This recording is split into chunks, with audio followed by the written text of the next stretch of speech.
इस कहानी की शुरुआत में एक लड़की को दिखाया जाता है। इस लड़की का नाम सुरीन है और उसके सामने एक साइकियाट्रिस्ट होती है।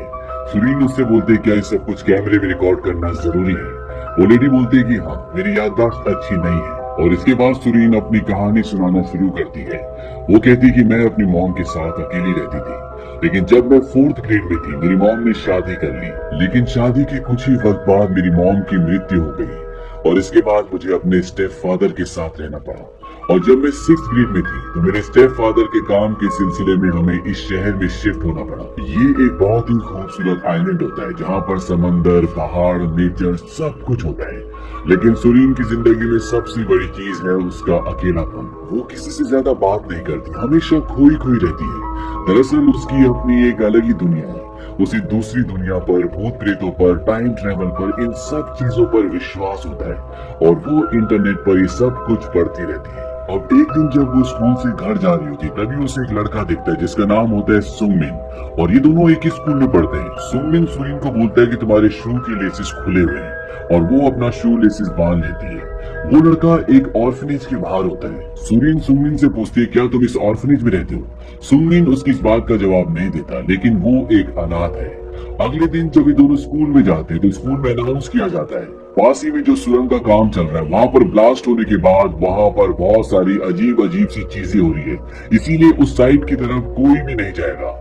अब जब सुरीन अपनी क्लास की तरफ जा रही होती है तभी वो देखती है कि वहाँ पे सुंगमिन, वो बच्चा जो उसे एक दिन पहले ऑर्फनेज के बाहर मिला होता है, वो सब बच्चों को ये बता रहा होता है कि कैसे उसने आउट ऑफ बॉडी को एक्सपीरियंस किया, यानी कैसे उसने अपनी सोल को अपनी बॉडी से निकलने के बाद एक्सपीरियंस किया। और जब सुरीन उन बच्चों के सामने आती तो बच्चों से बताती है कि तुम्हारा ब्लॉग पढ़ने के बाद इसने वही सब एक्सपीरियंस किया जो वहाँ पर लिखा हुआ था। सुरीन कहती है कि ये बकवास है, मैंने खुद लिखा था। और इसके बाद वो वहाँ से चली जाती है और जब वो घर जा रही होती है तो उसके पीछे सुंगमिन आता है और इसके बाद ये दिखाया जाता है कि ये दोनों वही चीज प्रैक्टिस कर रहे होते हैं तो सुरीन ने अपने ब्लॉग में लिखा था, यानी कि आउट ऑफ बॉडी को एक्सपीरियंस करना, अपनी आत्मा को अपनी बॉडी से निकाल देना। और जब सुंगमिन ऐसा कर रहा होता है तो सच में उसका शरीर हवा में तैरना शुरू हो जाता है। सुंगमिन बोलती है कि तुम एक सपना देख रहे हो, अपनी आंखें खोलो। और वो देखता है कि वो अभी भी जमीन पर होता है। इसके बाद इन दोनों की धीरे धीरे दोस्ती होना शुरू हो जाती है। सुंगमिन कहता है कि मैं जल्द ही इसे कर लूंगा। सुरीन पूछती है तुम्हें कितना वक्त लगेगा। वो कहता है मुझे 1 हफ्ता लगेगा। सुरीन कहती है कि बकवास है, मैंने बहुत ट्राई किया लेकिन मैं कभी भी नहीं कर पाई। सुंगमिन बोलता है क्योंकि तुम्हें विश्वास नहीं है इसीलिए तुम नहीं कर पाई। सुंगमिन बोलता है कि मैंने तुम्हारा पूरा ब्लॉग पढ़ा है, उसमें घोस्ट के बारे में भी लिखा था कि कैसे घोस्ट को बुलाया जा सकता है और हम इसे ट्राई करेंगे। और इसके बाद सुंगमिन पूरी तैयारी करता है और ये घोस्ट को बुलाने की भी कोशिश करते हैं। और पूरी तैयारी करने के बाद ये दोनों अपने अपने मन की बात एक कागज पर लिख लेते ताकि उसका जवाब वो दे। और जब वे वापस जाते तो इनका जवाब उन्हें नहीं मिलता क्योंकि वहाँ पर कुछ भी नहीं हुआ होता। सुरीन ने अपने कागज पर लिखा होता है क्या तुम मेरी मॉम से मिले, लेकिन जवाब कुछ नहीं होता। वहीं पर सुरीन ने लिखा होता है कि जब तक मैं 30 साल का हूँ तब तक मैं 6 फीट लंबा हो जाऊं और साथ ही साथ मेरे पास 10 मिलियन डॉलर्स हो। और जब सुरीन उसका ये कागज पढ़ती है तो उसे बहुत हंसी आती है। वो कहती है कि मैंने तुम्हें कहा था कि तुम्हें सवाल लिखना है, तुमने तो विश लिख दी। और उसकी ये पागलों वाली विश पढ़ने के बाद सुरीन पहली बार हंसती है।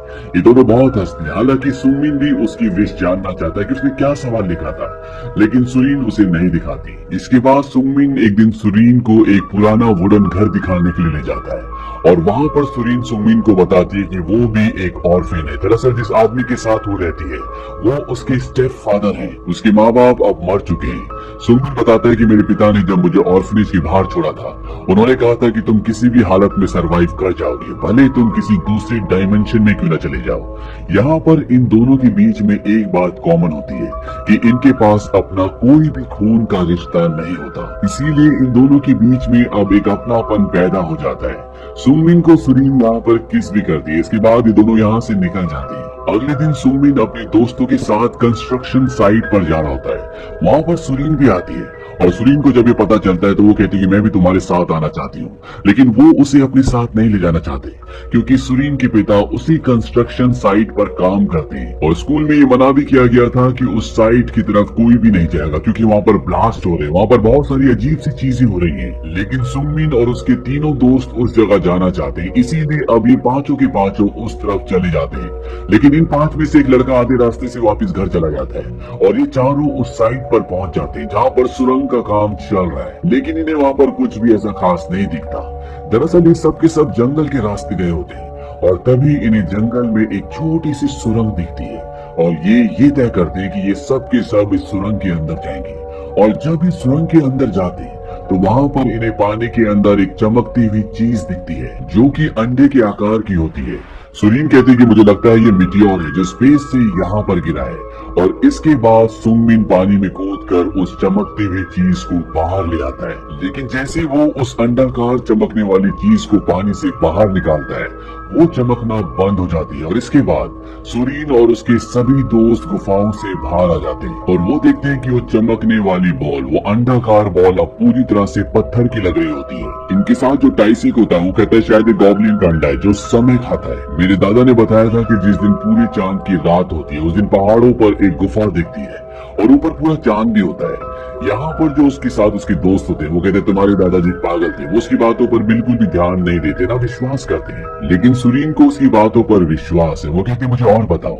वो कहता है मेरे दादाजी ने बताया था कि जब आप केव के अंदर यानी कि गुफा के अंदर एंटर करते हो तो गॉब्लिन तुम्हारा समय चुराते हैं, धीरे धीरे तुम बड़े होते हो और एकदम से बूढ़े हो जाते हो।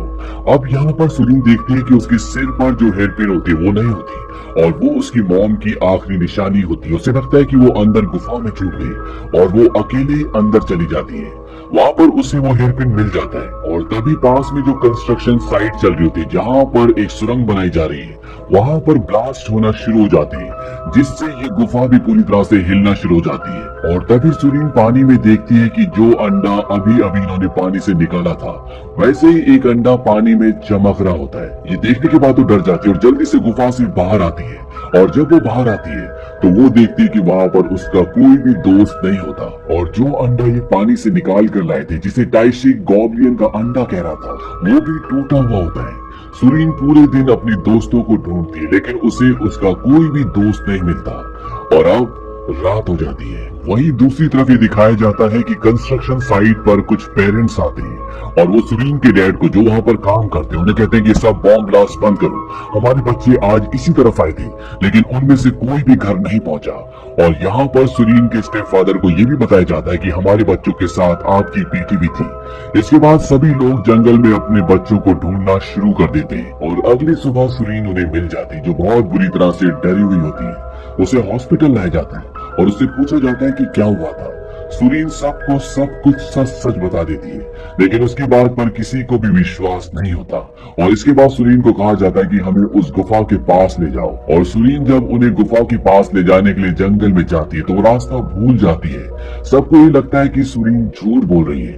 तभी वहाँ पर पुलिस को कॉल आता है कि उन्हें एक डेड बॉडी मिली है और ये डेड बॉडी उन तीनों बच्चों में से एक की होती है जो गायब हुए।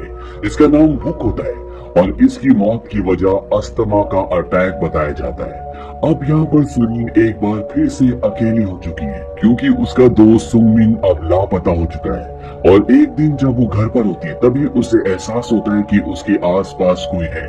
और जब वो जंगल की तरफ जाती है तो वहाँ पर एक नकाबपोश आता है और उसकी तरफ बढ़ता है। इस बात से सुरीन डर जाती है और वो नकाबपोश अपना नकाब हटाता है। ये एक बहुत बड़ा लड़का होता है और वो कहता है कि मैं सुंगमिन हूँ, तुमने मुझे पहचाना नहीं। इस बात से सुरीन डर जाती है और चिल्लाना शुरू कर देती है। हालांकि सुंगमिन उसे चुप भी करवाने की कोशिश करता है लेकिन सुरीन वहाँ से भाग जाती है और सड़क तक पहुँच जाती है जहाँ पर उसके पिता गाड़ी से आ रहे होते हैं।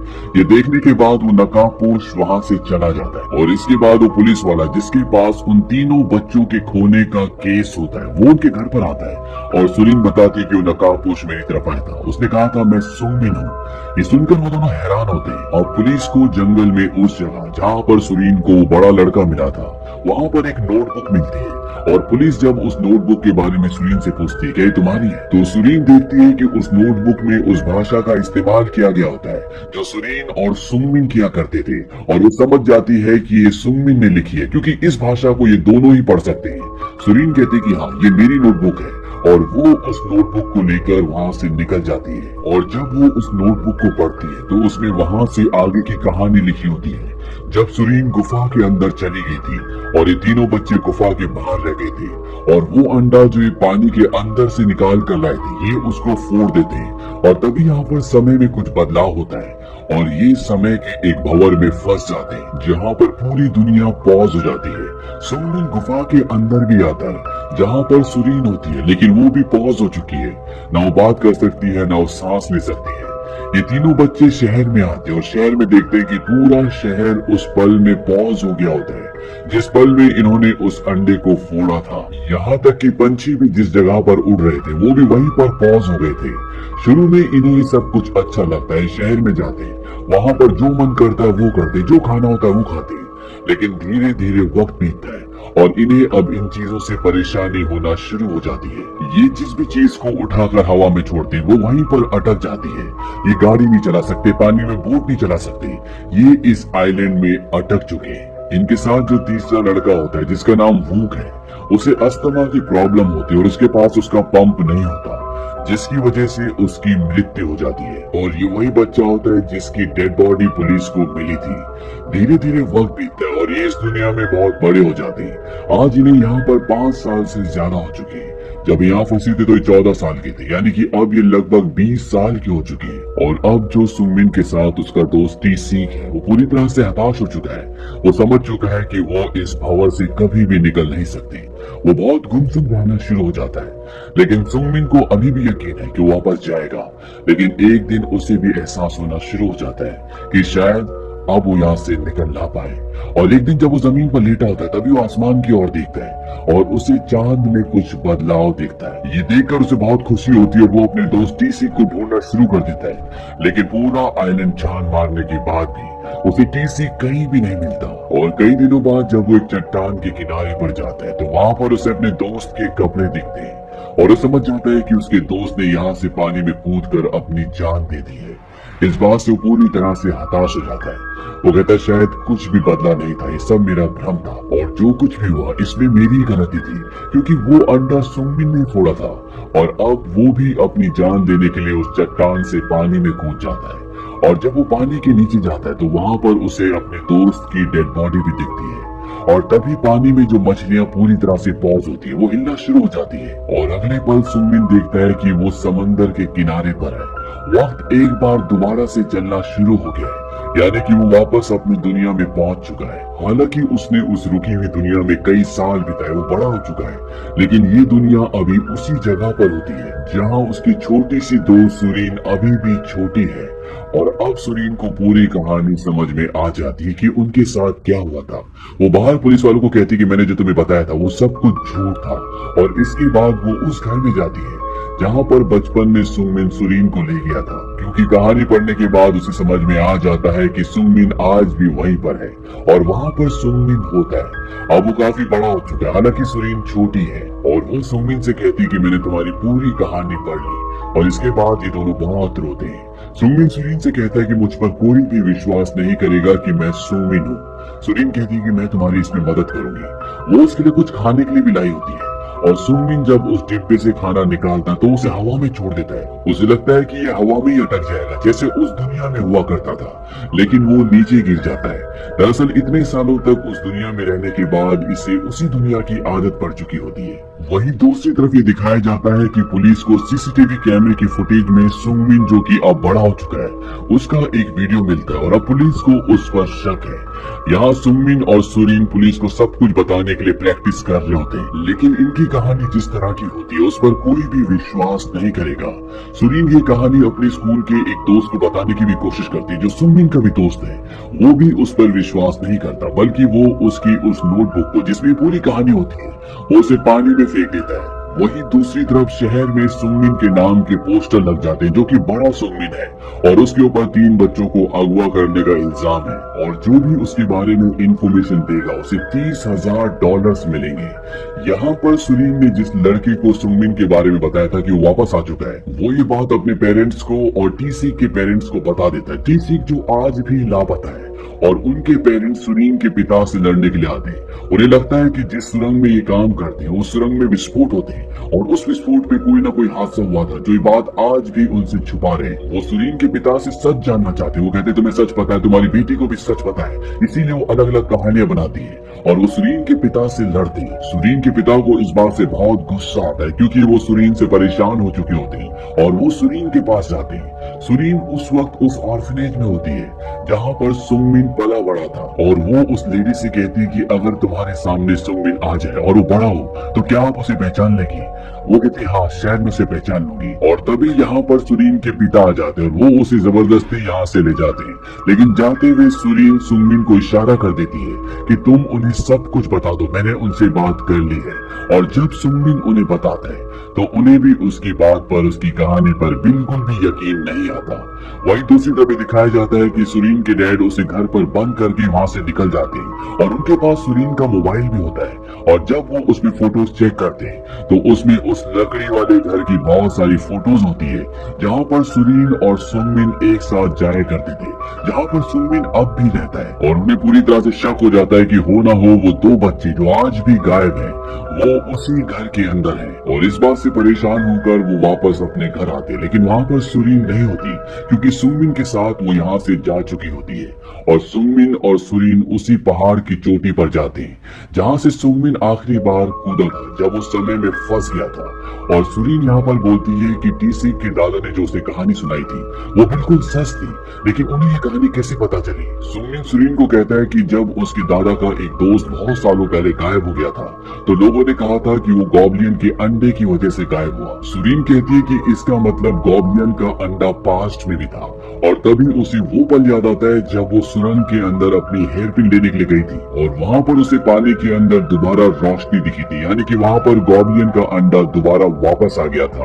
और वो सुरीन को बोलती कि हमें वहाँ पर जाना चाहिए। सुरीन कहता है कि हम उस अंडे का क्या करेंगे? सुरीन कहते हैं कि उसे मेरे पिता के आगे, पुलिस के आगे, सब लोगों के आगे जो हमारी कहानी पर विश्वास नहीं करते उनके सामने फोड़ देंगे ताकि सब के सब उस समय के भंवर में पहुंच जाए। लेकिन सुंगमिन ऐसा नहीं करना चाहता क्योंकि उसने अपने दोस्तों को वहां पर मरते हुए देखा है। वो कहता है कि हम दोनों यहाँ से कहीं दूर चले जाते हैं जहाँ पर हमें कोई भी पहचानता ना हो। और इसके बाद ये उस वुडन के घर पर जाते हैं जहाँ पर सुंगमिन रहता है। वहाँ पर उसके पास बहुत सारे पैसे भी होते हैं, लेकिन वहाँ पर पहले सुरीन के डैड होते हैं और वो पीछे से उस पर हमला करके उसे घायल कर देते हैं। लेकिन सुंगमिन भी उन पर हमला करता है और वो भी उन्हें घायल कर देता है। सुंगमिन उन्हें मारने वाला होता है लेकिन सुरीन मना कर देती है और इसके बाद ये दोनों वहाँ से निकल जाते हैं। बाद में यहाँ पर पुलिस भी आती है लेकिन उन्हें यहाँ पर कोई भी नहीं मिलता। लेकिन सुरीन के पिता पुलिस को सुरीन का मोबाइल दे देते हैं जिसमें सुंगमिन की फोटोज भी होती है। और अब सुरीन और सुंगमिन इस शहर से बाहर निकलने की कोशिश कर रहे होते हैं लेकिन बिना आईडी के उनको टिकट नहीं मिलती। वहाँ पर वो देखते हैं कि टीवी पर सुरीन की और सुंगमिन की फोटो भी दिखाई जा रही है और इसका मतलब ये है कि अब इन्हें पूरा शहर ढूंढ रहा है। सुरीन और सुंगमिन वहाँ से निकल जाते हैं। पुलिस इनका पीछा भी करती है जिसमें पुलिस सुरीन को पकड़ लेती है लेकिन सुंगमिन वहाँ से भाग जाता है। और अब पुलिस सुरीन से इन्वेस्टिगेशन करना शुरू करती है। पुलिस को ये लगता है कि उस लकड़ी वाले घर में जंगल में सुरीन को एक लड़का मिला जिसने सुंगमिन को अगवा कर लिया और सुरीन को यकीन दिला दिया कि वो ही सुंगमिन है। पुलिस सुरीन को कहते हैं कि हो सकता है कि सुंगमिन और उसका दोस्त टी-सीक अभी भी जिंदा हो और तुम उनकी मदद कर सकते हो। लेकिन सुरीन उन्हें कुछ भी नहीं बता सकती क्योंकि सच्ची कहानी वो उन्हें सुना चुकी है। और उसी रात वो वहाँ से भागने में कामयाब भी हो जाती है और वो देखती है कि आज भी पूरे चांद की रात होती है, ठीक उसी दिन की तरह जिस दिन इन्हें वो सुरंग दिखी थी। उस दिन भी पूरे चांद की रात थी। वो अकेले जंगल में चली जाती है और उसे वो गॉब्लिन की गुफा मिल जाती है जहाँ पर उन्हें वो अंडा मिला था। सुरीन गुफा के अंदर जाती है और पानी के अंदर से वो उस चमकदार अंडे को बाहर ले आती है। और जब वो सुरंग से बाहर निकल रही होती है तो सुरंग के बाहर अंडे को रख देती है। अंडा लुढ़कते हुए नीचे खिसक जाता है जहाँ पर पहले से सुंगमिन खड़ा होता है और वो अंडे को उठा लेता है। वो सुरीन को कहता है कि ये सब करने की जरूरत नहीं है, मैं पुलिस को बोल दूंगा कि जो बच्चे गायब हुए थे मैंने उन्हें किडनैप किया था और फिर मैंने उन्हें मार दिया। सुरीन कहती है जब पुलिस तुमसे पूछेगी तुम कौन हो तब तुम क्या कहोगे?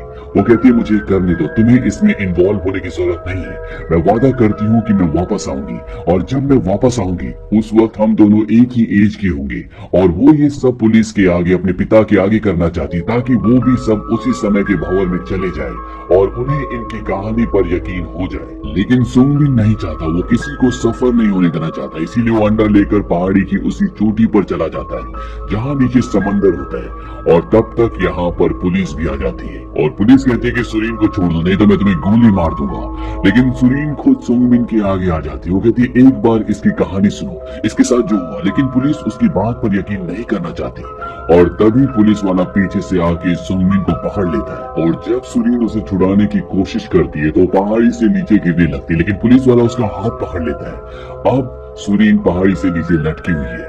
सुंगबिन उसे बचाने के लिए साइड से जाता है, लेकिन इससे पहले कि वो उसका हाथ पकड़कर खींच पाता, पुलिस वाला जिसने सुरीन को पकड़ा होता है उसका हाथ छोड़ जाता है और ये दोनों उस ऊंची पहाड़ी से नीचे गिरना शुरू हो जाते हैं। और तब ये दिखाया जाता है कि वक्त एक बार फिर से रुक जाता है। सुरीन देखती है कि वो एक ऐसी जगह पर है जहाँ पर पूरी तरह से वक्त रुका हुआ है, उसके साथ सुंगबिन भी है।